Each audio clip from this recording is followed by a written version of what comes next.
What's up, everybody? It's your boy StephenMotivate. We are back. It's been a while, but we've got my co-host for our a podcast is super important to us. Something we started in the pandemic that really got me back into podcasting. And without any further ado, I want to introduce to you my brother, Andre Mitchell. But to give him his proper due, Pastor, Bishop, Reverend, Dr. Andre Mitchell. You got them all in there. Yes. What's up, bro? What's going on? Pastor Andre Mitchell with the Rev Andre M. And if you're cool with me, I'll let you call me Dre. So you get to call me Dre, but we'll see about the other folks. Yes, sir. Yeah. No, we love you. I love you. You've been a big motivation and inspiration to me. So I'm happy to have you, and I'm happy for us to get, Popup back going. Yeah. We got it named Popup Podcast right now. We don't know if we're going to keep it that way or not, because we've been talking about, like, who we want to talk to and who our audience is, and, so. Yeah, well, you remember when we started, like you said, in the pandemic, to remember when we were just rapping, and whenever we would talk, we wouldn't talk all the time, but when we start talking, we would talk for a long time about anything. Yeah. And then I think I said, why don't we just record this one time? Yep, you did. We just pop up and start talking. So basically it's just turning the camera on what we already have. So the people have you to thank for all these thousands of videos that we've been putting out in the last couple of weeks. Basically, that's what I was trying to manipulate you to say. So thank you for falling into that trap. Thank you for it definitely was. I mean, it's really, you're always on the mic, being a preacher, being a pastor, but I've always wanted to, get on the mic too. So I think it's pretty cool that we're doing this. So yeah, love it. I saw something, and what we're going to talk about today, I think is interesting because I saw something online that was super dope. It was this huge mansion. At least I thought it was dope. It was like, I think, $12 million mansion, which was really cool. But the best part about it, there were like little houses all around the mansion. I think it was like 5 or 6 houses all around the mansion. And when we edit this, we'll put up the picture so folks can see it. But to me, that'd be like super perfect because you could like you could be there. And I'm thinking you could have your friends or family just living right around you. And like the mansion was big, and then all the houses around it was big too. Okay. So it was just fire. Like you think like, okay, I could be around. I could see my friends and my family, and you don't have to be in each other's space, but you could be close enough to where, okay, they live right there just across the acreage. And I thought that was super cool. So like your own little neighborhood. Basically, your own little neighborhood. Like who wouldn't want that? Yeah, that's it seems like it'd be super dope. Obviously, I think the property, I think they said it was valued at like $12 million, and it was in Texas. And this was posted online, and I thought it was really cool. But there's only one hiccup. What's the caveat? One issue was you wonder, like, what does somebody have to do to have a property like this? And apparently the person who owns the property is a pastor. Womp, womp, womp. And the hate in the comments, well, it was hate and support in the comments, but it was a lot of hate. I've seen some people saying false prophets. I've seen some people saying, nobody in the nation, in the globe, needs a $12 million estate. Mm-hmm. And so it was just kind of interesting, but I felt like, there was one comment where somebody said, people love this. People would like this. The only thing that's changing it for people is when you say that it's owned by a pastor. Mm-hmm. And with you being a pastor, I want you to talk about a little bit, your background of pastoring and stuff like that, just so that people can know. But I don't know. I think the overall question is, do you think it's right? Do you think it's wrong that people judge a pastor like that? Or do you think, I don't know, what's your thoughts on that in general? It is kind of difficult for the simple fact that until you say it's a pastor, it almost seems like, oh man, that person's successful. That's good. And it's nice. That's something I would want. But the idea that it's a pastor puts some type of damper on it, which isn't fair at all. I don't think it's fair. Yeah. But it comes with the territory. When you become a pastor, there's a certain level of scrutiny that comes with it. There's certain jobs that are like that. Teacher, certain teachers nowadays, some of these newer teachers that post things online that have nothing to do with teaching, but it can get them fired because of what they're supposed to represent. So you understand that as a pastor, that there's a certain level of scrutiny. Even the Bible says, be not many masters. That's what the King James says, which means because there's a greater condemnation, which means there's more spotlight on you, there's more eyes on you. But if you are confident in yourself, and I think here's the problem, people assume that the money a pastor gets comes from the people only. And so when you have that, the automatic assumption is you've taken it from people who don't live like that. Yeah. And now you're taking it. But it could be anything else. You could have been an investor. You could have sold something. So you understand as a pastor that assumption comes with it. And so you move a certain way, but you shouldn't allow that to dictate every decision. But it is going to play into it at some point. Yeah. You can't totally live your life just like, oh, I can't buy this $12 million mansion because people going to be mad at me. It's like, no, I want it. And I may have gotten money from, like you said, my investments or my anything, stocks or business deal or an inheritance. People do assume, because I would assume that a portion of that mansion was paid for with, the congregation or they monies, but there's nothing to say that's necessarily true. Yeah, it could be a miscalculated assumption. So in my life, just this year, I bought a brand new electric Cadillac. And that joint is nice. I've been inside of it. Yeah, it's smooth. It's something I wanted, had my eyes on. But my congregation knows I work for General Motors. So I have an inroad into discounted vehicles. Okay. And so the average person who doesn't know me would assume that came from the backs of my parishioners. But my parishioners know that I have a 9-to-5. I'm a bivocational pastor. So they celebrate it because they know it didn't come at their expense. Yeah. So for me, as long as my parishioners understand, I don't have to prove anything to anybody else. Yeah. But I do owe something to my people.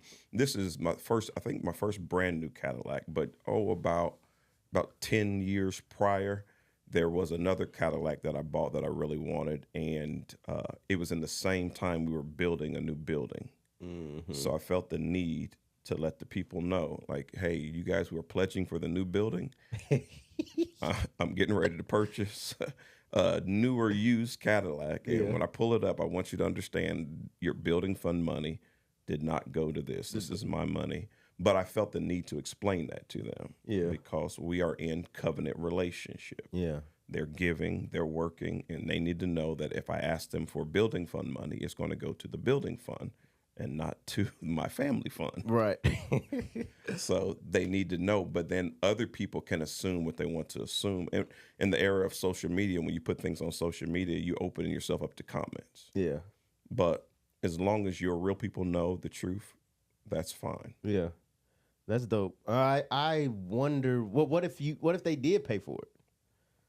How would you feel? How would you defend that? What if you're not bivocational? You did get a brand new Cadillac for the first time. You've been pastoring how long? 13 years. You've been pastoring 13 years. At some point, is it, I don't know. If they did pay for it, if part of the building fund, 10% of that went to the down payment, how would you feel? How does one defend that? Or is it indefensible? It's not indefensible if it's a gift. Yeah. Gifts are gifts. Paying for the service of being a pastor, that's a little tricky because you don't get your payment from people. Your payment is supposed to be from God because the people didn't call you, so the people aren't supposed to pay you. Yeah. God called you. It's his job to pay you. Yeah. However, God isn't dropping money out of the sky because he'd be a counterfeiter. Yeah. So he often uses people to bless other people. Uh-huh. So when it becomes tricky is when people manipulate others to get what they want. So I have my eyes on the Cadillac, and so now Brother Stephen, God has been dealing with me about you. Yes. And I think he's going to change your life. And if you would give me $2,500 into my ministry, Okay. quote unquote, my Cadillac fund, Yeah. then God's going to bless you. So that's manipulation. Yeah. However, if you come to me and say, hey, God has been blessing me, he's been touching me, how you've been in my life is important. I want to give you just $2,500 to use however you want. You don't have to put it on the church. You can if you want to. I've had people do that. Say, hey, you can put it on the church, or you can just take it for yourself. Yeah. So am I wrong for taking it? And it was not manipulated, not asked for, but given. You's a dirty scoundrel. I am, but I still may take your $2,500 because it was a gift. I'm giving it to you. Yes. Or the parishioner or the person, they're seeing your work. They believe what you believe. One, they are feeling like they're hearing either from God or something, and they just want to say, look, here's a gift. I can respect that. It's like if somebody give me $2,500 as a gift, I'm doing whatever I want with it. Let me give you the flip side. What if you say the same thing and you give me a handshake and a hug instead? You don't give me any money. I shouldn't treat you any different or love you any different because you weren't impressed to give me a gift, but your heartfelt words, maybe that's enough. Yeah. And God will bless me. So now in what I do, what happens a lot is with pastors who get the shine, that's only about 5 to 10%. Most pastors are giving way more than they get back. Yeah. When you say get the shine, mean that pastors that have accumulated what would seem like so much success that they're on the spotlight, or somebody finds out that they got big properties, and that's probably only 5 to 10% of all pastors, period, is your guess.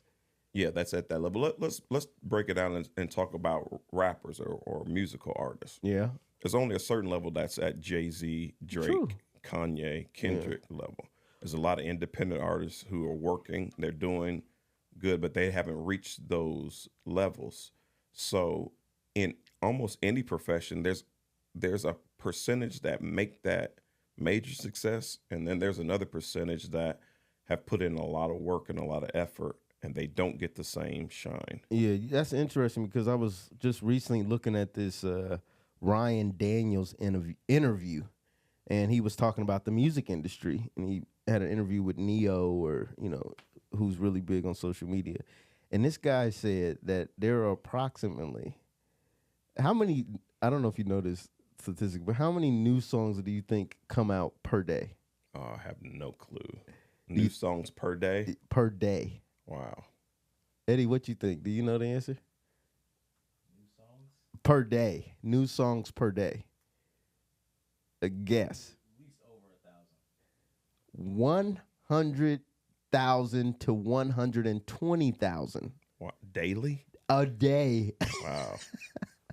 Which is nuts. So when you say that it's only a certain percentage that get to Jay-Z level, it's probably super duper small, probably less than 5% in that business, because there's just so much being released, and there's no way. I think there's like somewhere like between, I don't know, 80% of songs on Spotify that have 0 plays, meaning that even the person that put it out didn't listen to it.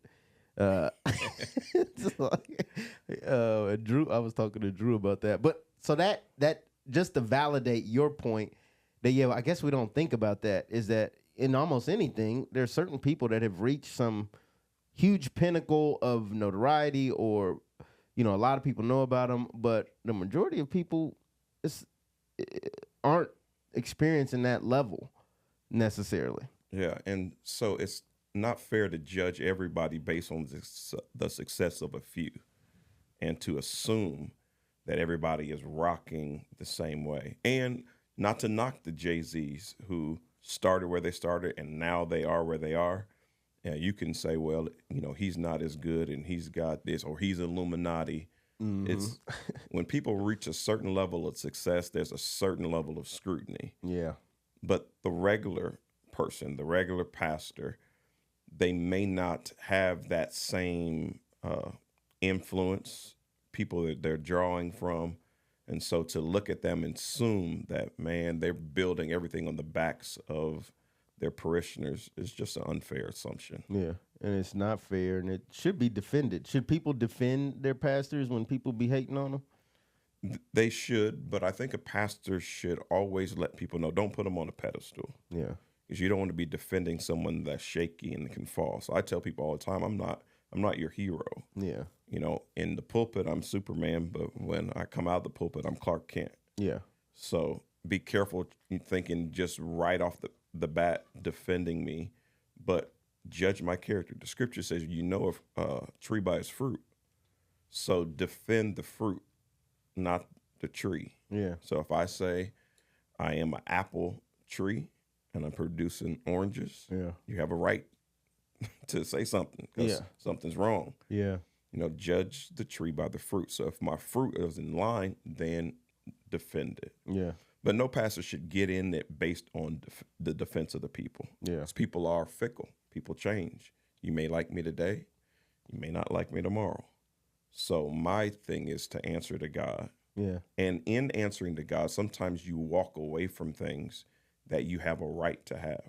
Yeah. So going back to, if you wanted to give me a gift and God says, no, it's not the right time, then I need to walk away from it, even though I may deserve it. Yeah. Because at the end of the day, he's my boss. And Not that's the who I people. answer. Yeah. Not the people. Yeah. Not the materials. It's God. Yeah. That's dope. That's interesting. So being a bivocational pastor, right? You work a job and you pastor a church. So I don't know. Tell folks, I'm really big into that, as you know, in general. I work a job and I'm an entrepreneur. But for you as a pastor, you know, my entrepreneur play is more so like I'm trying to get some money. I'm making money on my job, but I don't want to be broke trying to pursue entrepreneurship, which I hope to generate even more money. So that's my basic goal. For you, being a pastor and working a job, like, just what is that like? Why do both? You know, do you ever feel like you won't do both? Talk about that a bit. Well, it's interesting. About 6 months before I became a minister, I got hired on at General Motors. Same year, 1997. So I believe it's close to around there. I got hired in 97, July 97, preached my first sermon in November 97. Okay. So I knew there was going to be a time where I was doing both. But I thought, based on, and what I'm talking about, these assumptions, based on what I saw other pastors, I thought I'd work for General Motors 5 years and my ministry would take off and I wouldn't need it. Yeah. But I also had a desire that I never wanted my children and family to suffer because of my ministry. And so I realized the level of life I wanted to live, the things I wanted to do, if I was going to do that and be in ministry in a small town, that I was going to have to work too. And I began working longer than what I thought. Yeah. I thought, man, God's going to drop some money out of the sky, and I'm still working. Yeah. And I've got 27 years in now. Wow. So I'm close to retirement. Congrats. That's huge. Yeah, it's cool. But one thing I have learned, and something I didn't realize, is that the field, so to speak, or the marketplace is not in the church. It's actually out there in the world.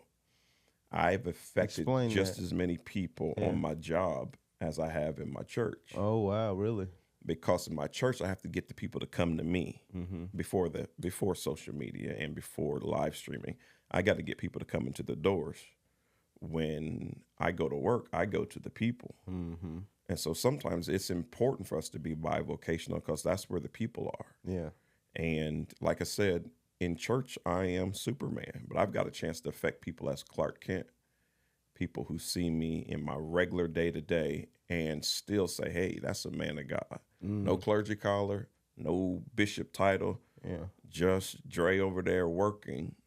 And I didn't know that people were watching me, but my ministry is bigger than just the four walls of a building. So it can be very difficult because you're pulled in several different directions. But that's for any Christian, so to speak.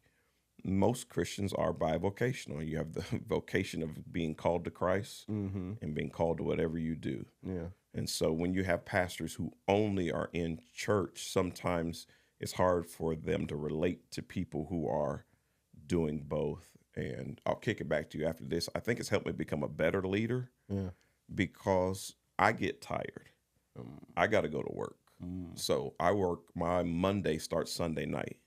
So I don't want Sunday night service. I don't want 3 church services on Sunday. Because I'm tired. I'm ready to go. So it just helped me be a better leader. So when I realize people have worked all week long and they come to church, I may want to preach an hour and 2 hours. I should say 2 hours because I preach an hour. I'm pretty much an hour preacher. Yeah. But 2 hours and extra services, that wears people out. And that doesn't give them a chance to do the real ministry, which is outside of the building. So me having to go to work and doing that teaches me that people don't need to be in there rotting their life away. Yeah. So you can give them your 15,000 points. Sometimes you got to let them go and get out there. And I also learned that you don't build strong churches unless you have strong families. How are people going to have strong families if they're always in the church and they never get the chance to get out of the church and live and be with their family? So it's been difficult, but I think it's helped me become a better leader. No, that's dope. Do you think that, like, I mean, there's so much there. Well, first, again, congrats on the 27 years. I want to unpack that, but maybe we'll have to do that another day. But in terms of, like, do you feel like you get more respect because, because it almost seems like a negative. All right, I got to do both. But like you talked about, you talked about the good reasons why doing both makes sense for you. But it could seem like a negative because if you were doing 5 services a day or traveling all the time, preaching all over the world, doing all that stuff, that seems like, I don't know, a little more successful or a little more the allure. But do you feel like with the way life has gone, do you feel like you've gotten more respect because you know what it's like to work a job? You know what it's like. Like, have anybody ever come to you like, I respect you more because you're not just a preacher. You are a preacher and you work at a real job. I have, but I don't know what to feel about it. So I've had people tell me that the reason why I love you is because I know you got a job. You get your money elsewhere. It doesn't come from the church. So I like to dress nice watches, nice things. And so when people see me out there, like, I know you have a job, so I respect you, which makes me wonder, but if I didn't have the 9 to 5, would you not respect me? So if church was my only source of income, and would I have to dress in holes and bummy stuff? So it does seem like there's a certain level that people want to control the level you go to. So even if you're not bivocational, I think it's important to have multiple streams of income. Yeah. Because if your income is only the church, there's just a whole level of hate that come with that. And it could be because people have done wrong with it. Yeah. I don't understand a person who has 5 members and you have a Bentley. And it comes directly from those 5 members. That does seem kind of out of balance. But if you have other streams of income and you only have 5 members, then it's harder to judge the Bentley purchase because you have other streams of income. So I have definitely got more respect, but the way it comes is like, because I'm not going to be working forever and I'm close to retirement. So once I shift and people don't know where my money comes from, are they going to lose respect? Yeah. Some people only respect you as long as you're on their level. And once you go above their level, that's when the hate comes. Wow, that's good. Yeah, that was pretty good. Somebody tweet that. Somebody tweet that. That's powerful. Or exit. So let me ask you this, because I'm trying to think what's going to help the people the most, and I think it's good for them to hear from you and hear this perspective.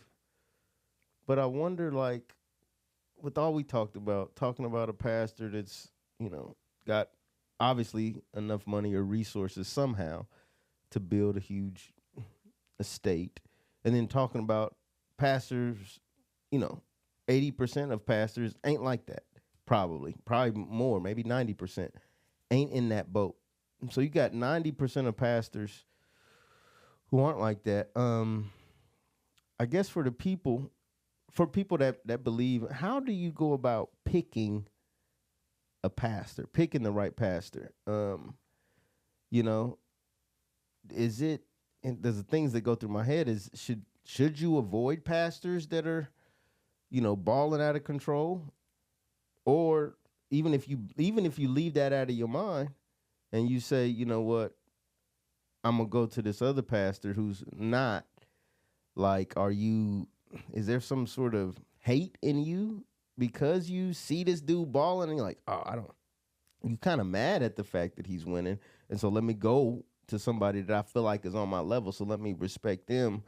Or is it deeper than that? Like, I think the overall question is, how should people think about the pastor that they're choosing or picking to be their pastor? One thing I think people miss because of our American culture, we have a consumerism culture. Mm-hmm. So we bring that to our faith, our religious background. So people come to church only thinking what's in it for me. And so, and if you're in that boat, that's not necessarily wrong. You probably should have a Goldilocks approach where I keep trying it till it feels right. But I think what people often forget is, and as a pastor, I see it and understand it, it's not always what the church can give to you. Sometimes it's what you can bring to the church. So let's say there's a person, and using your words, a pastor who's balling out of control. Mm-hmm. Maybe they are a good pastor, but they need more control. Maybe you coming to that church could teach them control. Okay. Because pastors learn from the people as much as they teach the people. Okay. Because whoever you do life with, you learn from. And so sometimes a person may come to a church and say, I don't like this person, and so I'm gone. But maybe God sent you there to be a difference maker. Now, you still have to submit to leadership and authority, but sometimes you're the missing piece to the puzzle. And I think people forget that. They only are there for what makes them feel good. Do they have enough for my kids? Do they have the right children's church, this, that, and the other? And there are some people that's all they are there. The church is for them to receive. Yeah. But there's other people who are called to plug into a place, and they are just as important as the leader, because the puzzle pieces, and my wife, she loves jigsaw puzzles. Yeah. And if you have a little piece that's you can't figure out, the puzzle doesn't work. Maybe a little piece, or let's give you an example. Well, she'll do a thing maybe of a beach scene. Yeah. So there's a whole bunch of little blue pieces. That could be the sky, could be the ocean, could be part of a boat. You got to figure out all those little pieces, but until those pieces are in place, the puzzle doesn't look right. Yeah. And so you may be the piece, the missing piece. And so when you go looking for a church, don't just think, what can I get? Think, what can I give? And so sometimes the place that's missing, it might be the thing that you have a passion. Man, these kids just keep crying in this church. I can't stand this church.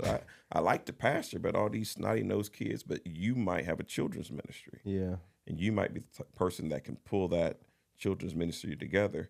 So I think you have to look at it in a couple ways, especially for those people who are listening to podcasts. Mm-hmm. So this audience. So a lot of people don't take the time to listen to information. If you're an information gatherer, you are probably more important to a church than you realize. I like that, because I think I remember Bishop Jake saying one time that the thing that might spark to you or you see as a problem is likely an indication of something you're called to. And so if you can notice it, you might be called to fix it. So I think that's super good. And let me add this. This is something that happened not too long ago in my church. I was we were hosting a funeral. I didn't have to do anything, but I wanted to show up and be in the background, run the sound for the people. And so someone goes into the bathroom and there was no paper towel in the men's bathroom.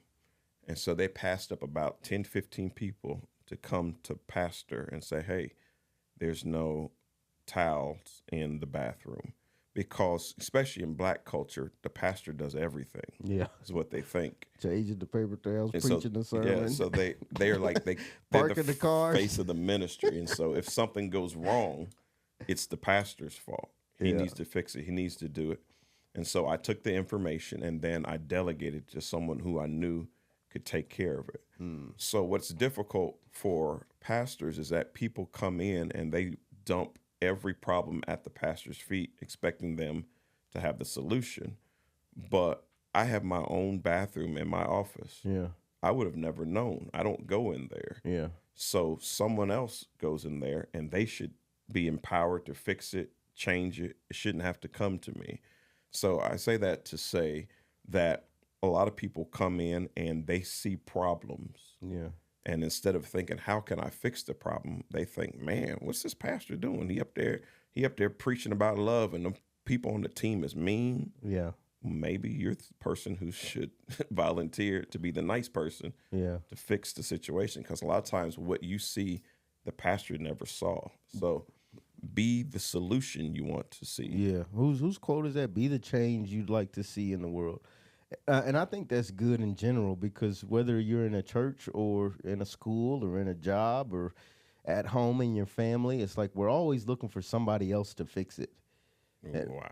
And it's like we have to be the ones to actually do the work. And what's even more powerful about that is if we do our part, we could be also the example, to your point, to change whatever we, to have other people do. It's not like you do it and then, all right, you can kind of feel bad, like, why did I have to do this?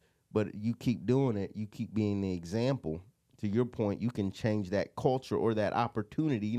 In business, we always say, or maybe I learned this when I used to work at Lowe's, that you don't really call things problems. You call them opportunities. Mm-hmm. So they always, all right, we have an opportunity with da-da-da. And I always thought it was kind of hokey. It's like, oh my God, there's a freaking problem.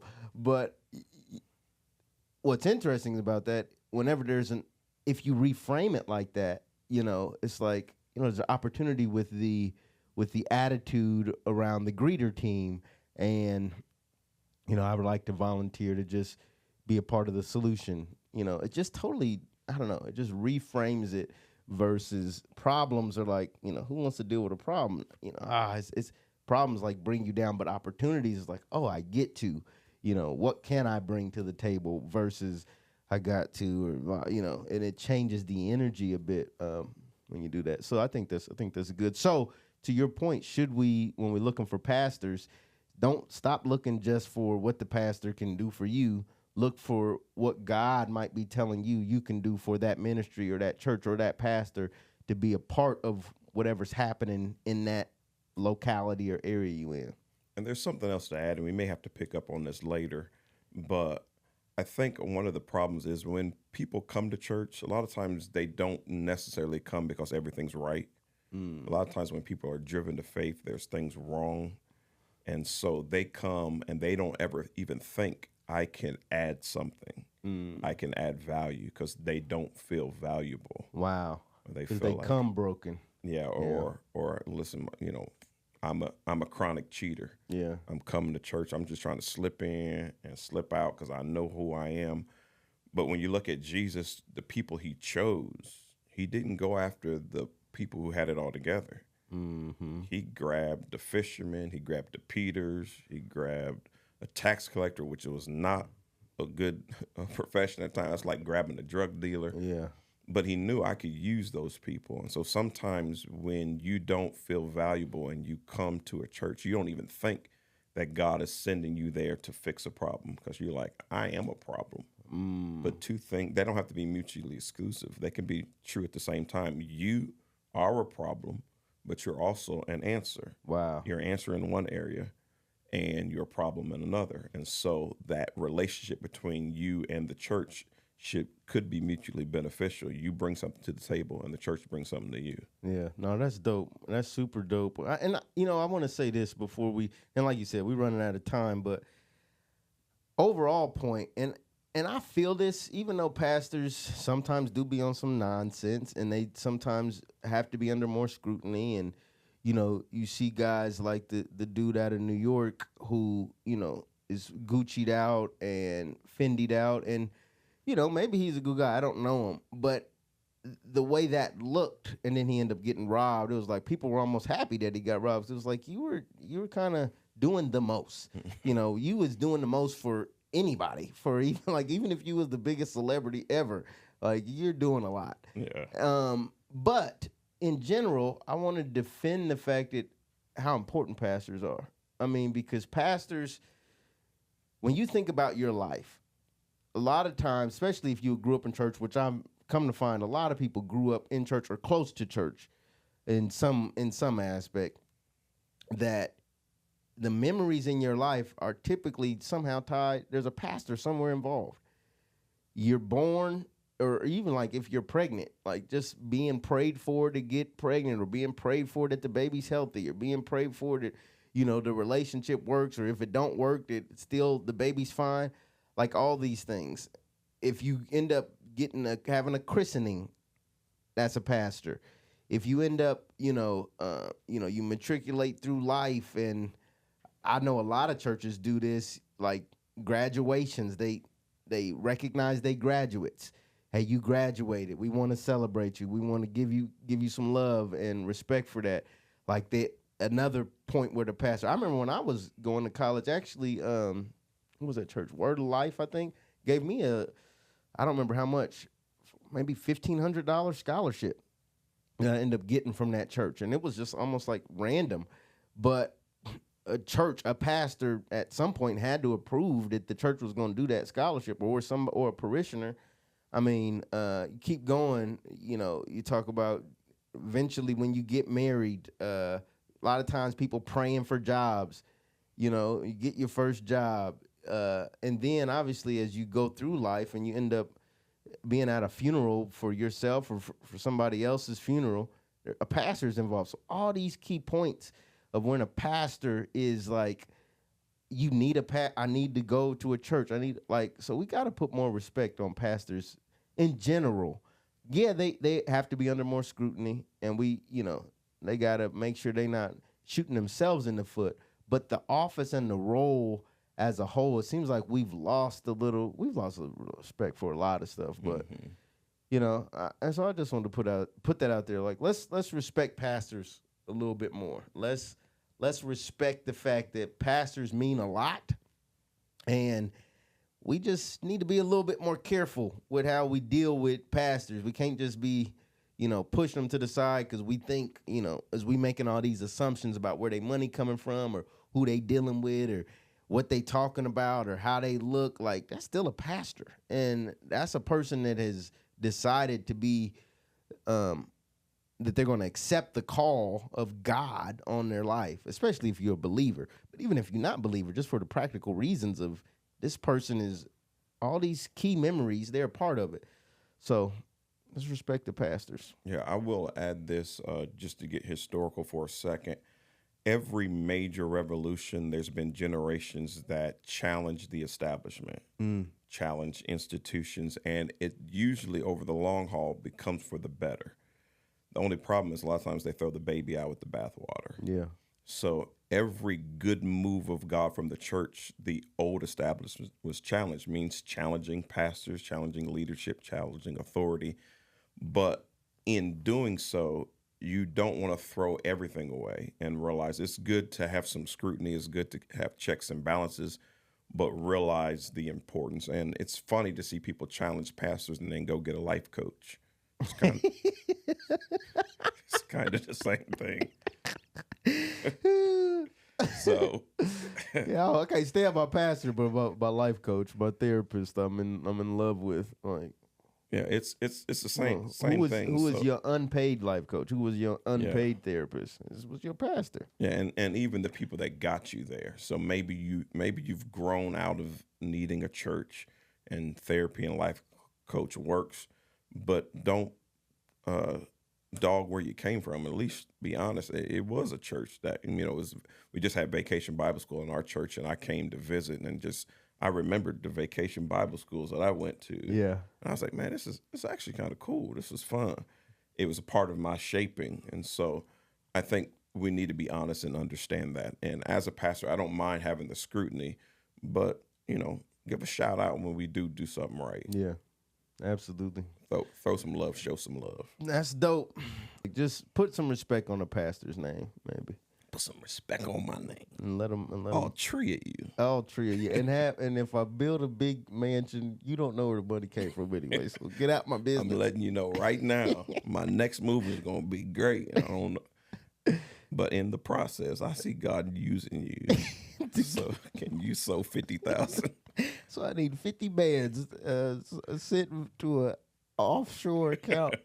All right, y'all. We with the hand like this. All right, I see you in the corner. Look, we want y'all to subscribe and be a part of the program and the community. We're trying to build a community around, how should we be thinking about our spirit, our soul, our body, and how does that interact with everything else? I heard PD say one time that, everything else in life gets right when your spirit gets right. When you take care of your spiritual life, it affects everything else in your life. So this is the Popup Podcast. This is our first episode back. And so until next time, I'm StephenMotivate. Rev Andre M. Pastor Andre Mitchell. Peace. We'll see y'all next time. Peace. Love you.